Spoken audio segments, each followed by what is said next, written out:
Hello guys, welcome back to channel comic paradise. അപ്പോൾ guys ഇന്നത്തെ വീഡിയോയിൽ നമ്മൾ നോക്കാനായിട്ട് പോകുന്നത് നമ്മുടെ വാട്ടർ സീസൺ 2 എപ്പിസോഡ് 8 ഒരു ബ്രേക്ക് ഡൗൺ അഥവാ ഒരു എക്സ്പ്ലനേഷൻ തന്നെയാണ്. അപ്പോൾ വീഡിയോ അടുത്തതിന് പിന്നെ ചാനൽ സബ്സ്ക്രൈബ് ചെയ്തിട്ടാണെങ്കിൽ ചാനൽ സബ്സ്ക്രൈബ് ചെയ്ത് അതുപോലെ വീഡിയോ ഒന്ന് ലൈക്കും ചെയ്തേക്കാം. അപ്പോൾ നമുക്ക് നേരെ വീഡിയോയിലോട്ട് പോകാം. അപ്പോൾ അവിടെ നമുക്ക് എപ്പിസോഡ് 8 തുടക്കത്തിൽ കാണാൻ സാധിക്കുന്നത് വെച്ച് കഴിഞ്ഞാൽ നമ്മുടെ ലോക്കി ആണെങ്കിൽ ഒരു ഡ്രാമയിൽ ഇങ്ങനെ നടിക്കുന്നതായിട്ടാണ് നമുക്ക് കാണാനായിട്ട് സാധിക്കുന്നത്. അപ്പോൾ അവിടെ ആണെങ്കിൽ നമ്മുടെ തോർ ഹെലയെടുത്ത് പറയുന്നുണ്ട്, നീ എനിക്ക് പെർമിഷൻ താ, ഇവൻ്റെ നേരെ തക്കാളിയൊക്കെ വലിച്ചറിയാൻ വേണ്ടിയിട്ട് എന്തൊരു ബോറിങ് ആക്ടിങ് ആണെന്നൊക്കെ പറഞ്ഞുകൊണ്ടിരിക്കുകയാണ്. അപ്പോൾ ആ ഒരു സമയത്ത് തന്നെ നമുക്ക് ആകാശത്താണെങ്കിൽ ഒരു ക്രാക്ക് ഇങ്ങനെ വീഴുന്നതായിട്ട് കാണാൻ സാധിക്കുന്നുണ്ട്. ലൈക്ക് ഒരു പോർട്ടൽ ഇങ്ങനെ ഓപ്പൺ ആവുന്നുണ്ട്. അപ്പോൾ അതിനുശേഷം പെട്ടെന്ന് തന്നെ നമ്മുടെ ലോക്കി ആണെങ്കിൽ ആ ഒരു ക്രാക്കിൻ്റെ അകത്തേക്ക് ഇങ്ങനെ പോകുന്നതായിട്ടാണ് നമുക്ക് കാണാൻ സാധിക്കുന്നത്. അപ്പോൾ ആ ഒരു സമയത്ത് തന്നെ നമ്മുടെ പെഗ്ഗി കാർട്ടർ വന്നതിന് ശേഷം നമ്മുടെ ലോക്കിനെ ആ ഒരു ക്രാക്കിൻ്റെ അകത്തേക്ക് പോകുന്നതിൽ നിന്ന് രക്ഷപ്പെടുത്തുകയാണ്. അതേസമയം തന്നെ ലോക്കിക്ക് ശേഷം പിന്നീട് ഹെലയാണ് ആ ഒരു ക്രാക്കിൻ്റെ അകത്തേക്ക് അഥവാ ഒരു പോർട്ടലിൻ്റെ അകത്തേക്ക് പോകുന്നത് പോലെ കാണിക്കുന്നത്. പക്ഷേ ഈ സമയമാണെങ്കിൽ പെഗ്ഗി നമ്മുടെ ഹെലയെ രക്ഷിക്കാനായിട്ട് പരാജയപ്പെടുകയാണെന്ന് നമുക്ക് പറയാൻ സാധിക്കും. അപ്പോൾ ഹെല ആ ഒരു പോർട്ടലിനകത്ത് പോവുകയും അതേസമയം ഹെലയുടെ കയ്യിൽ സെപ്റ്റർ ഉണ്ടായിരുന്നു. ആ ഒരു സെപ്റ്റർ ആണെങ്കിൽ താഴേക്ക് വീഴുകയും ചെയ്തിട്ടുണ്ടായിരുന്നു. അപ്പോൾ താഴെ വീണ സെപ്റ്റർ എടുത്ത് നമ്മുടെ തോർ പറയുകയാണ്, നമ്മുടെ പെഗ്ഗിയോട് പറയുകയാണ്, നിനക്ക് ഒരേ ഒരു ജോലി ഇവിടെ ഉണ്ടായിരുന്നുള്ളൂ, ഞങ്ങളുടെ ക്യൂനിനെ രക്ഷിക്കാൻ വേണ്ടിയിട്ട്. പക്ഷേ അതുപോലെ നിനക്ക് ചെയ്യാനായിട്ട് സാധിച്ചില്ല എന്ന് പറയുകയാണ്. അതുപോലെ തന്നെ തോർ പറയുകയാണ്, നീ ഞങ്ങളുടെ ഈ ഒരു ലോകത്തേക്ക് വന്നതിന് ശേഷമാണ് ഈ ഒരു ക്രാക്കും അഥവാ പോർട്ടലും കാര്യങ്ങളൊക്കെ കൂടുതലായി വരുന്നത്. അതുപോലെ തന്നെ ഞങ്ങൾക്ക് ഒത്തിരി ആൾക്കാരെ നഷ്ടപ്പെടുകയും ചെയ്തു. നീ എന്തോ ശാപം കിട്ടിയിട്ടുള്ള ഏതോ പെണ്ണാണ് എന്നൊക്കെ നമ്മുടെ തോർ പറയുകയാണ് പെഗ്ഗിയോട്. അതിനുശേഷം നമ്മുടെ തോറാണെങ്കിൽ അവിടെയുള്ള അസ്ഗാർഡിയൻ സോൾജേഴ്സിനോട് പറയുകയാണ്, പെഗ്ഗിനെ പിടിക്കാനായിട്ട് പറയുകയാണ്. അതിനുശേഷം പെഗ്ഗി ആണെങ്കിൽ അവിടെ ഉണ്ടായിരുന്ന ആ ഒരു സോൾജേഴ്സിനെ എല്ലാവരും അടിച്ചിട്ടിട്ട് അവിടെ നിന്ന് ഓടുകയാണ്. അപ്പോൾ അതിനുശേഷം തോർ പറയുകയാണ്, എനിക്ക് അവളെ ജീവനോടെ കിട്ടുന്ന. അതിനോടൊപ്പം തന്നെ നിക് ഫ്യൂരിയോട് തോർ പറയുകയാണ്, സ്കാർലറ്റ് വിച്ചിനെ എൻ്റെ കൊട്ടാരത്തിലേക്ക് വിളിക്കുക, എനിക്ക് അവളോട് കുറച്ച് കാര്യങ്ങൾ ചോദിക്കാനുണ്ടെന്ന് പറയുകയാണ്. അതിനുശേഷമാണ് വാച്ചർ ഈ ഒരു യൂണിവേഴ്സിലെ സ്റ്റോറി നറേറ്റ് ചെയ്യുന്നത്. അപ്പോൾ ഇവിടെ നമുക്ക് വാച്ചറിൻ്റെ പക്ഷത്ത് നിന്ന് കേൾക്കാനായിട്ട് സാധിക്കുന്നതെന്ന് വെച്ച് കഴിഞ്ഞാൽ ഈ ഒരു സ്റ്റോറി നടക്കുന്നത് 1602 എന്ന് പറയുന്ന കാലഘട്ടത്തിലാണ്. ഷേക്സ്പിയറിയൻ കാലഘട്ടത്തിൽ നടക്കുന്ന സ്റ്റോറിയാണെന്ന് പറയുന്നുണ്ട്.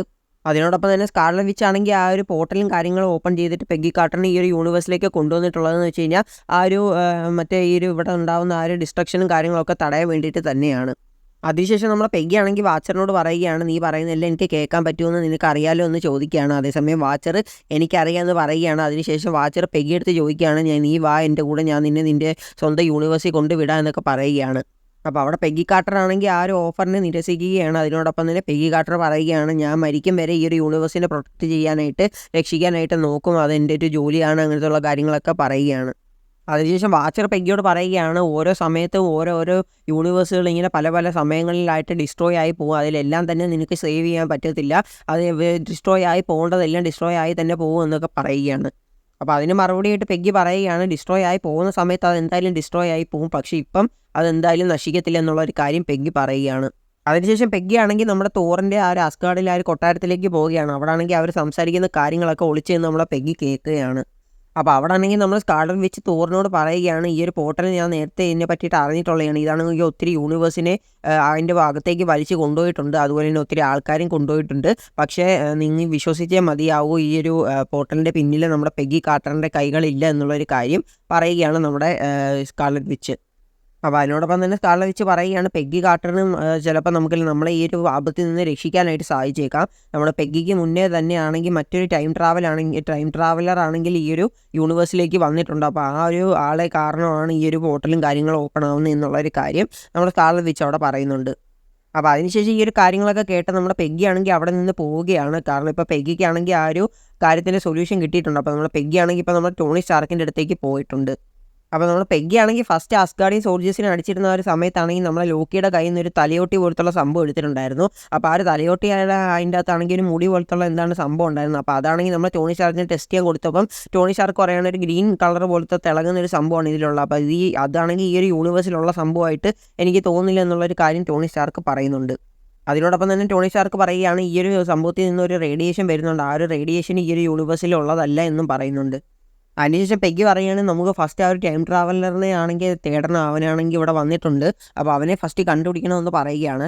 അതുപോലെ തന്നെ പറയുകയാണ്, അതിനുശേഷം ആ ഒരു ടൈം ട്രാവലിനോടൊപ്പം തന്നെ ഈ ഒരു എനർജി സിഗ്നേച്ചർ തമ്മിൽ മാച്ച് ആക്കണമെന്നും പറയുന്നുണ്ട്. അപ്പോൾ അതിന് മറുപടിയായിട്ട് ടോണി പറയുകയാണ്, ഞാൻ അങ്ങനത്തെ ഒരു ഡിവൈസ് ക്രിയേറ്റ് ചെയ്ത് തരാം, പക്ഷേ അതിന് പവർ ചെയ്യാനായിട്ട് അതിന് സ്റ്റാർട്ടാകാൻ വേണ്ടിയിട്ട് അതിനുള്ള ആ ഒരു പവറും കാര്യങ്ങളും എനർജി സോഴ്സൊന്നും എൻ്റെ ഇല്ല എന്ന് പറയുകയാണ്. അപ്പോൾ ആർക്ക് ക്രിയേറ്ററൊക്കെ പോലത്തുള്ള ഒരു പവർഫുൾ ആയിട്ടുള്ള സോഴ്സ് വെച്ചിട്ട് മാത്രമേ അത് പവർ അപ്പ് ചെയ്യാനായിട്ട് സാധിക്കത്തുള്ളൂ. അതേസമയം ആർക്ക് ക്രിയേറ്റർ ഒന്നും ആ 1602 കാലഘട്ടത്തിലൊന്നും ഇല്ല. ടോണി അപ്പോൾ പറയുകയാണ്, നമ്മുടെ കിങ് തോറിൻ്റെ ഉള്ള ആ ഒരു സെറ്ററിൽ നിന്നും ഇത് പവർ ചെയ്യാൻ സാധിക്കും എന്നുള്ളൊരു കാര്യം പറയുകയാണ്. അതിനുശേഷം പെഗ്ഗി പറയുകയാണ് ഞാൻ അത് പോയി എടുത്തുകൊണ്ട് വരാം, നീ ആണെങ്കിൽ നിൻ്റെ വർക്ക് സ്റ്റാർട്ട് ചെയ്യാനായിട്ട് പറയുകയാണ്. അതിനുശേഷം നമുക്ക് കാണാൻ പറ്റും നമ്മുടെ ലോക്കി ആണെങ്കിൽ ആ ഒരു കുതിരയൊക്കെ കൊണ്ട് എങ്ങോട്ടോ പോകുന്നതായിട്ട് കാണാൻ സാധിക്കുന്നുണ്ട്. അപ്പോൾ അവിടെ ആണെങ്കിൽ ലോക്കിക്ക് നേരെ ആരോ ആക്രമണം നടത്തുകയാണ്. അപ്പോൾ ഇവിടെ ലോക്കീനെ അറ്റാക്ക് ചെയ്യാൻ വന്നിട്ടുള്ള നമ്മൾ സ്റ്റീവ് റോജേഴ്സ്, ബക്കി, അതുപോലെ തന്നെ നമ്മൾ സ്കോട്ട് ലാംഗോ ആണ്. അപ്പോൾ അതേസമയം തന്നെ അവിടേക്ക് നമ്മുടെ പെഗ്ഗി വരികയാണ്. അതിനുശേഷം ആ ഒരു പെഗ്ഗിയെ കണ്ടേ നോക്കാം. പെഗ്ഗിയെ കണ്ട നമ്മൾ സ്റ്റീവ് റോജേഴ്സ് ആണെങ്കിൽ ഷോക്ക് ആവുകയാണ്. അതിനുശേഷം അവർ രണ്ടുപേരും തമ്മിൽ സംസാരിക്കുകയാണ്. അപ്പോൾ അതിനുശേഷമാണെങ്കിൽ നമ്മുടെ ലോക്കി ആ ഒരു സമയം തന്നെ മുതലാക്കി അവിടെ നിന്ന് രക്ഷോട്ട് പോവുകയാണ്. അതിനുശേഷം നമ്മുടെ പെഗ്ഗി സ്റ്റീവിനോട് പറയുകയാണ് നമുക്കാണെങ്കിൽ ആ ഒരു സെക്ടർ നമ്മുടെ കിങ്ങിൻ്റെ കയ്യിൽ നിന്ന് എടുക്കണം എന്നുള്ളൊരു കാര്യമൊക്കെ പറയുകയാണ്. അതിനുശേഷം അവർ രണ്ടുപേരാണെങ്കിൽ മറ്റൊരു ഹോട്ടൽ പോലത്തുള്ള ഒരു സ്ഥലത്ത് പോവുകയാണ് അദ്ദേഹത്തെ ആ ഒരു കാലഘട്ടത്തിലുള്ളത്. അപ്പോൾ അവിടെ വെച്ചിട്ടാണെങ്കിൽ നമ്മുടെ സ്റ്റീവ് റോജേഴ്സ് പെഗ്ഗിയോട് ചോദിക്കുകയാണ് നിൻ്റെ യൂണിവേഴ്സിൽ നമ്മൾ തമ്മിൽ എങ്ങനെയാണ്, നമ്മളിപ്പോഴും ഞാനിപ്പോഴും ജീവനോടുണ്ടോ, അതെങ്ങനെയാണെന്ന് ചോദിക്കുന്നതിന് നമ്മുടെ പെഗ്ഗി കാർട്ടർ മറുപടി കൊടുക്കുന്നില്ല. ആ ഒരു സമയം തന്നെ അവർക്ക് നേരെ അറ്റാക്ക് ചെയ്യുകയാണ് അവിടെ നമ്മുടെ ഹാപ്പി ഹോഗനും അതുപോലെ തന്നെ ആ ഒരു അസ്കാഡിയിലുള്ള ആ ഒരു സോൾജേഴ്സും അവരൊക്കെ. അപ്പോൾ അവിടെ ആണെങ്കിൽ ഒരു ഫൈറ്റ് തന്നെ നടക്കുകയാണ്. ആ ഫൈറ്റിൻ്റെ ഇടയ്ക്ക് നമുക്ക് വാസ്പിനെ അവിടെ കാണാനായിട്ട് സാധിക്കുന്നുമുണ്ട്. അപ്പോൾ ആ ഒരു ആർമിയിലെ ആ ഒരു ആൾക്കാരെയൊക്കെ അവർക്ക് നൈസായിട്ട് ഡിഫീറ്റ് ചെയ്യാനായിട്ട് സാധിച്ചു. അതേസമയം നമ്മുടെ ബക്കി ആണെങ്കിൽ ഹാപ്പി ഹോഗന് നേരെ അറ്റാക്ക് ചെയ്തതിന് ശേഷം നമ്മുടെ ഹാപ്പി ഹോഗനാണെങ്കിൽ ദേഷ്യം വന്ന് നമ്മുടെ ഡിസ്ട്രോയറിനെ അങ്ങോട്ടേക്കും വിടുകയാണ്. അതിനുശേഷം പെഗ്ഗി ആണെങ്കിൽ സ്റ്റീവ് റോജേഴ്സിനോടും ബാക്കിയുള്ളവരുടെ അടുത്തൊക്കെ പറയുകയാണ് നിങ്ങൾ ഇവിടുന്ന് പൊക്കോ, ഇത് ഞാൻ ഹാൻഡിൽ ചെയ്തോളാം, ആ ഒരു സെക്ടർ എടുക്കുന്നതാണ് നമ്മുടെ മെയിൻ ആയിട്ടുള്ള ലക്ഷ്യം എന്ന് പറഞ്ഞതിന് ശേഷം നമ്മുടെ ഡിസ്ട്രോയറിനെ ആണെങ്കിൽ നല്ല രീതിക്ക് ഹാൻഡിൽ ചെയ്യുന്നുണ്ട് നമ്മുടെ പെഗ്ഗി. അതേസമയമാണെങ്കിൽ നമ്മുടെ പെഗ്ഗി അവസാനം അവിടെ സറണ്ടർ ചെയ്യേണ്ടി തന്നെ വന്നു. അതിനുശേഷം പെഗ്ഗി ആണെങ്കിൽ കൊണ്ട് ജയിലിൽ വിടുകയാണ്. അപ്പോൾ ആ ഒരു ജയിലിലേക്ക് നമ്മുടെ വാച്ചർ വരികതിന് ശേഷം പിന്നെയും പറയുകയാണ് നിനക്ക് ഇനി വൈകിട്ടില്ല, ഇനി ഞാൻ നിന്നെ വേണമെങ്കിൽ നിൻ്റെ യൂണിവേഴ്സിൽ കൊണ്ടുവിടാമെന്ന് പറയുകയാണ്. അതേസമയം പെഗ്ഗി പറയുകയാണ് വേണ്ട, ഞാനിത് എല്ലാം സോൾവ് ആക്കിയതിന് ശേഷം മാത്രമേ പോകുന്നുള്ളൂ എന്ന് പറയുകയാണ്. അതിനുശേഷം പെഗ്ഗി ആണെങ്കിൽ വാച്ചറിനോട് ചോദിക്കുകയാണെങ്കിൽ ആ ഒരു ടൈം ട്രാവലർ ആരാണ് ഈ ഒരു യൂണിവേഴ്സിലേക്ക് വന്നിട്ടുള്ളത്, ആരാണ് എന്ന് ചോദിക്കുകയാണ്. അപ്പോൾ അതിന് മറുപടിയായിട്ട് വാച്ചർ പറയുകയാണ് ഏതൊരു യൂണിവേഴ്സ് ഇപ്പോൾ കൊളാപ്സ് ആയിട്ട് ഡിസ്ട്രോയ് ആവാൻ പോവുകയാണ്, ആ ഒരു യൂണിവേഴ്സിനെ പറ്റിയിട്ടുള്ള ഒരു കാര്യം എനിക്ക് അറിയാനായിട്ട് സാധിക്കത്തില്ല എന്നുള്ളൊരു കാര്യം വാച്ചർ പറയുകയാണ്. അതിനുശേഷം പെഗ്ഗി പറയുകയാണ് ഒത്തിരി നേരം ഞാൻ അവിടെ ഇരിക്കുന്നു, ഇനി ഞാൻ ഇറങ്ങിയേ പറ്റൂ എന്ന് പറഞ്ഞിട്ട് ആ ഒരു ചെയിനും കാര്യങ്ങളൊക്കെ പൊട്ടി വലിച്ച് അവിടെ നിന്ന് ആ ഒരു ജയിലിൽ നിന്ന് ഇറങ്ങുകയാണ്. അപ്പോൾ ആ ഒരു ജയിലിൽ നിന്നും പുറത്തേക്ക് വന്നതിന് ശേഷം നമ്മുടെ പെഗ്ഗി ആണെങ്കിൽ നമ്മുടെ ബ്രൂസ് ബാനറിനെ ജയിലിൽ നിന്ന് മോചിപ്പിക്കുകയാണ്. ആ ഒരു സമയം തന്നെ ഹൾക്കിലേക്ക് മാറുകയാണ് നമ്മുടെ ബ്രൂസ് ബാനർ. അതിനുശേഷം ബാനർ അതുപോലെ തന്നെ പെഗ്ഗി ആണെങ്കിൽ അവിടെയുള്ള സോൾജേഴ്സിനെ എല്ലാവരും അടിച്ചിട്ടതിന് ശേഷം അവർ രണ്ടുപേരും സ്റ്റാർക്കിൻ്റെ അടുത്തേക്ക് പോവുകയാണ്. അപ്പോൾ അവിടെ നമ്മുടെ ടോണി ആണെങ്കിൽ ആ ഒരു ഡിവൈസ് സക്സസ്ഫുള്ളി ക്രിയേറ്റ് ചെയ്തിട്ടുണ്ട്. അതിനുശേഷം അവർ പറയുകയാണ് നമുക്ക് ഫസ്റ്റ് ആണെങ്കിൽ ആ ഒരു സെക്ടറിൻ്റെ അകത്തുള്ള ആ ഒരു മൈൻഡ് സ്റ്റോൺ ഇതിൻ്റെ അകത്ത് വെക്കണം, എന്നാൽ മാത്രമേ നമുക്ക് ആ ഒരു ടൈം ട്രാവലിനെ കണ്ടുപിടിക്കാനായിട്ട് സാധിക്കത്തുള്ളൂ എന്ന് പറയുകയാണ്. അപ്പോൾ അങ്ങോട്ടേക്ക് പെട്ടെന്ന് നമ്മുടെ സ്റ്റീവും അതുപോലെ തന്നെ ബക്കിയും സ്കോട്ടും കൂടെ വന്നിട്ട് അവർ എല്ലാവരും പ്ലാൻ ചെയ്യുകയാണ് ആ ഒരു സെക്ടർ എങ്ങനെ എടുക്കാൻ പറ്റും എന്നുള്ള ഒരു കാര്യത്തെപ്പറ്റി.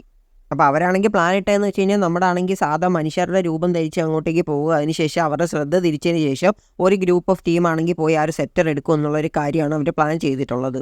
അപ്പോൾ ആ ഒരു സമയം അവരാണെങ്കിൽ ആ ഒരു കൊട്ടാരത്തിൻ്റെ അകത്തേക്ക് എൻ്റർ ആവുന്ന ഒരു സമയം തന്നെ പെട്ടെന്ന് അവിടെ ആണെങ്കിൽ ആ ഒരു ക്രാക്ക്, ആ ഒരു പോർട്ടൽ ഓപ്പൺ ആവുകയാണ്. അപ്പോൾ അതിനുശേഷം നമ്മൾ സ്കാർലറ്റ് വിച്ച് ആണെങ്കിൽ മാജിക് ഉപയോഗിച്ച് ആ ഒരു പോർട്ടലാണെങ്കിൽ ഇങ്ങനെ ക്ലോസ് ചെയ്യാനായിട്ട് നോക്കുന്നുണ്ട്. അപ്പോൾ ആ ഒരു സമയം തന്നെ അവിടേക്ക് നമ്മുടെ ഹൾക്ക് എൻട്രി അടിക്കുകയാണ്. അപ്പോൾ അതിനുശേഷം അവിടെ ഒരു വലിയ ബാറ്റിൽ തന്നെ സ്റ്റാർട്ട് ആവുകയാണ്. അതിൻ്റെ ഇടയ്ക്കുള്ള നമ്മൾ ടോണി ആണെങ്കിൽ ആ ഒരു സെക്ടറിൻ്റെ അടുത്തേക്ക് ആ ഒരു ഡിവൈസും കൊണ്ട് പോകാനായിട്ട് ശ്രമിക്കുന്നുമുണ്ട്. അപ്പോൾ അതിനോടൊപ്പം തന്നെ നമ്മുടെ നമ്മുടെ സ്റ്റീവ് റോജേഴ്സ് അതുപോലെ തന്നെ നമ്മുടെ ഹാപ്പിയും തമ്മിൽ ഫൈറ്റ് ആവുന്നുണ്ട്. അവിടെ നമ്മുടെ സ്റ്റീവ് ആണെങ്കിൽ ഹാപ്പിയെ ഡിഫീറ്റ് ആവുന്നുണ്ട്, അപ്പോൾ ഡിഫീറ്റ് ചെയ്യുന്നുണ്ട്. അപ്പോൾ ആ ഒരു ദേഷ്യത്താൽ തന്നെ നമ്മുടെ ഹാപ്പിയുടെ ഉള്ളിലുള്ള ആ ഒരു പർപ്പിൾ ഹൾക്ക് പൊട്ടി വെളിയിലേക്ക് വരികയാണ്. അതിനുശേഷം പിന്നെ നമ്മുടെ ബ്രൂസ് ബാനർ ആണെങ്കിൽ അഥവാ നമ്മുടെ ഹൾക്കാണെങ്കിൽ അങ്ങോട്ടേക്ക് വരികയാണ്. അതിനുശേഷം ഹൾക്കും അതുപോലെ തന്നെ പർപ്പിൾ ഹൾക്കും തമ്മിലുള്ളൊരു ഫൈറ്റാണ് നമുക്ക് കാണാൻ സാധിക്കുന്നത്. അതിനുശേഷം നമ്മുടെ പെഗ്ഗി ആണെങ്കിൽ നമ്മുടെ തോറിൻ്റെ അടുത്തേക്ക് പോയിട്ട് ആ ഒരു സെപ്റ്റർ ഇങ്ങ് തരാനായിട്ട് പറയുകയാണ്. അപ്പോൾ അവിടെ തോറാണെങ്കിൽ പെഗ്ഗി പറയുന്ന വാക്കുകളൊന്നും കേൾക്കുന്നില്ല. അപ്പോൾ അതിനുശേഷം ആ സെപ്റ്റർ ആണെങ്കിൽ മറ്റൊരു സോൾജറിൻ്റെ കൈ കൊടുത്തതിന് ശേഷം നമ്മുടെ തോറാണെങ്കിൽ മറ്റൊരു സോൾജറിൻ്റെ കയ്യിൽ നിന്ന് ഒരു സോഡ് ഇങ്ങനെ എടുക്കുകയാണ്. അതിനുശേഷമാണ് നമുക്ക് മനസ്സിലാക്കാൻ പറ്റുന്ന ആ ഒരു സോഡാണെങ്കിൽ കിങ് ഓഫ് വക്കാണ്ടയുടെ കയ്യിൽ നിന്ന് കിട്ടിയതാണ്, അഥവാ നമ്മുടെ ബ്ലാക്ക് പാന്തറിൻ്റെ കയ്യിൽ നിന്ന്. അതുപോലെ തന്നെ അത് വൈബ്രേനിയം കൊണ്ടാണ് ക്രിയേറ്റ് ചെയ്തിട്ടുള്ളത് എന്നും പറയുന്നുണ്ട്. അപ്പോൾ അതിനുശേഷം നമുക്ക് കാണാൻ സാധിക്കുന്നതെന്ന് വെച്ച് കഴിഞ്ഞാൽ നമ്മുടെ പെഗ്ഗി അതുപോലെ തന്നെ നമ്മുടെ തോറും തമ്മിലുള്ളൊരു ഫൈറ്റാണ്. അപ്പോൾ നമ്മൾ സ്കാർലറ്റ് വിച്ചിനാണെങ്കിൽ ആ ഒരു പോർട്ടൽ കംപ്ലീറ്റ് ആയിട്ട് ക്ലോസ് ചെയ്യാൻ പറ്റുന്നില്ല. ആ പോർട്ടൽ പിന്നെ ശക്തമായിട്ട് തുറന്നുകൊണ്ടിരിക്കുകയാണ്. അതേസമയം തന്നെ നമ്മുടെ ഈ പെഗ്ഗിനെ ആണെങ്കിൽ നമ്മുടെ തോർ ഏകദേശം കൊല്ലാൻ പോകുന്ന ആ ഒരു സമയം തന്നെ നമ്മുടെ പെഗ്ഗി കാർട്ടറാണെങ്കിൽ നമ്മുടെ പെഗ്ഗി കാർട്ടറെ കൊല്ലാൻ പോകുന്ന ആ ഒരു സമയത്ത് നമ്മൾ സ്കാർലറ്റ് വിച്ചാണെങ്കിൽ തോറിനെ അവിടെ തടയുകയും അതിനുശേഷം പെഗ്ഗിയോട് പറയുകയാണ് നീ ചെയ്യാൻ പോകുന്ന കാര്യം എത്രയും പെട്ടെന്ന് ചെയ്യാനായിട്ട് പറയുകയാണ്. അപ്പോൾ അതിനുശേഷം നിക് ഫ്യൂരി ആണെങ്കിൽ ആ സോൾജറിനെ അടിച്ചിട്ടതിന് ശേഷം ആ സെപ്റ്റർ എടുത്തതിന് ശേഷം നമ്മുടെ ടോണി സ്റ്റാർക്കിൻ്റെ കയ്യിൽ കൊടുക്കുകയാണ്. അതിനുശേഷം ടോണി ആണെങ്കിൽ ആ ഒരു മൈൻഡ് സ്റ്റോൺ അതിൻ്റെ അകത്ത് നിന്ന് എടുത്തതിന് ശേഷം ആ ഒരു ഡിവൈസിലേക്ക് വെക്കുകയും പക്ഷേ ടോണിക്ക് അവിടെ ഓപ്പൺ ചെയ്യാൻ ആ ഒരു ഡിവൈസ് ആക്ടിവേറ്റ് ചെയ്യാനായിട്ട് സാധിക്കുന്നില്ല. അതേസമയം പെഗ്ഗി കാർട്ടർ അവിടേക്ക് വന്നതിന് ശേഷം ആ ഡിവൈസ് പെട്ടെന്ന് തന്നെ അവിടെ ആക്ടിവേറ്റ് ചെയ്യുകയാണ്. അപ്പോൾ ആ ഒരു ഡിവൈസ് ആണെങ്കിൽ സ്റ്റാർട്ട് ചെയ്ത ആ ഒരു സംഭവം അങ്ങനെ ചെയ്തതുകൊണ്ട് തന്നെ നമ്മുടെ പെഗ്ഗി കാർട്ടറിൻ്റെ കയ്യിലേക്ക് ഒരു ഗോൺലെറ്റ് പോലത്തുള്ള സംഭവം ഇങ്ങനെ വരികയാണ്. അങ്ങനെ നമ്മുടെ പെഗ്ഗിക്കാണെങ്കിൽ ആ ഗോൺലെറ്റ് വെച്ചിട്ട് ആ ഒരു ടൈം സ്റ്റോൺ യൂസ് ചെയ്യാനായിട്ട് സാധിക്കുന്നുമുണ്ട്. അപ്പോൾ ആ ഒരു ടൈം സ്റ്റോൺ അവിടെ യൂസ് ചെയ്തുകൊണ്ട് തന്നെ നമുക്കവിടെ മനസ്സിലാക്കാൻ പറ്റുകയാണ് ആ ഒരു ടൈം ട്രാവലർ മറ്റാരും തന്നെയല്ല നമ്മുടെ സ്റ്റീവ് റോജേഴ്സ് തന്നെയാണ്. അപ്പോൾ അവിടെ നമ്മുടെ സ്റ്റീവ് റോജേഴ്സ് പറയുകയാണെങ്കിൽ എനിക്ക് ചെറുതായിട്ടൊക്കെ ഇപ്പോൾ കാര്യങ്ങൾ ഓർമ്മ വരുന്നുണ്ട്. ഞാനാണെങ്കിൽ താനോസുമായിട്ട് ഫൈറ്റ് ചെയ്യുമായിരുന്നു. അപ്പോൾ ആ ഒരു സമയം തന്നെ ഞാൻ എൻ്റെ ഷീൽഡ് വെച്ചിട്ട് ആ ഒരു താനോസിൻ്റെ കയ്യിലുണ്ടായിരുന്ന ടൈം സ്റ്റോണിൽ ഇടിക്കുകയും അതിന് ശേഷമാണ് ഈ ഒരു കാര്യങ്ങളൊക്കെ സംഭവിക്കുകയും ചെയ്തതെന്ന് നമ്മുടെ സ്റ്റീവ് റോജേഴ്സ് പറയുകയാണ്. അപ്പോൾ അതിനുശേഷം തോർ പെഗ്ഗിയെടുത്ത് പറയുകയാണ്, നിനക്കിനി എന്താ ചെയ്യേണ്ടത് നിനക്ക് തന്നെ അറിയാതെ നീ പെട്ടെന്ന് ചെയ്യാനായിട്ട് പറയുകയാണ്. അപ്പോൾ ആ ഒരു സമയം തന്നെ പെഗ്ഗി പറയുകയാണ്, എനിക്ക് തന്നെ എന്താണ് ഇപ്പോഴും ഇങ്ങനെ സംഭവിക്കുന്നത്, നമുക്ക് എന്താണ് ഒരുമിച്ച് ജീവിക്കാൻ പറ്റാത്ത എന്നുള്ളൊരു കാര്യമൊക്കെ പെഗ്ഗി സങ്കടത്തോടു കൂടി പറയുകയാണ്. അതേസമയം സ്റ്റീവ് റോജേഴ്സ് പറയുകയാണ്, ഈ ഒരു ലോകത്തുള്ള ഏതെങ്കിലും ഒരു യൂണിവേഴ്സിൽ നമ്മൾ ഒരേപോലെ ഒരുമിച്ച് ജീവിക്കുന്നുണ്ടാവും അങ്ങനെയൊക്കെ പറഞ്ഞ് നമ്മുടെ പെഗ്ഗിനെ അവിടെ ആശ്വസിപ്പിക്കുകയാണ്. അതിനുശേഷം നമ്മുടെ സ്റ്റീവ് റോജേഴ്സ് ആണെങ്കിൽ ആ ടൈം സ്റ്റോണിൽ പിടിച്ച് പ്രസ് ചെയ്യുകയാണ്. അതിനുശേഷം നമ്മുടെ സ്റ്റീവ് റോജേഴ്സ് പിന്നെ ആ ഒരു ഫ്യൂച്ചറിലേക്ക് പോവുകയാണ്. അതിനുശേഷം അവിടെ എല്ലാം ബാക്ക് ടു നോർമൽ ആവുകയാണ്. അപ്പോൾ അതിനുശേഷം പെഗ്ഗി ആണെങ്കിൽ ഇങ്ങനെ കുറച്ച് സങ്കടത്തോടു കൂടി ഒരു സ്ഥലത്ത് ഇങ്ങനെ ഇരിക്കുമ്പോൾ ആ ഒരു സമയം തന്നെ പെട്ടെന്നൊരു പോർട്ടലിലൂടെ ആരോ അങ്ങോട്ടേക്ക് വരികയാണ്. പെഗ്ഗി ഫസ്റ്റ് വിചാരിച്ചത് അത് വാച്ചറാണെന്നാണ് വിചാരിച്ചത്. അതിനുശേഷമാണ് പെട്ടെന്ന് നമ്മുടെ സുപ്രീം സ്ട്രേഞ്ച് അവിടേക്ക് വരികയാണ്. അപ്പോൾ അതിനുശേഷം നമ്മുടെ പെഗ്ഗി, സ്ട്രേഞ്ച് നീ എന്താണ് ഇവിടെ ചെയ്യുന്നതെന്നൊക്കെ ചോദിക്കുകയാണ്. അതേസമയം സുപ്രീം സ്ട്രേഞ്ച് പറയുകയാണ്, എനിക്ക് നിൻ്റെ അടുത്ത് കുറച്ച് കാര്യങ്ങൾ സംസാരിക്കാനുണ്ട് എന്ന് പറയുകയാണ്. അപ്പോൾ ഇതോട് കൂടിയാണ് ഈ ഒരു എപ്പിസോഡ് എൻഡ് ആവുന്നത്. അപ്പോൾ ഇതിൻ്റെ കണ്ടിന്യൂഷൻ ആയിട്ടാണ് ലാസ്റ്റ് എപ്പിസോഡായിട്ടുള്ള what if Strange Supreme intervened എന്ന് പറയുന്ന ആ ഒരു എപ്പിസോഡ് 9ൻ്റെ അകത്ത് വരാനായിട്ട് പോകുന്നത്.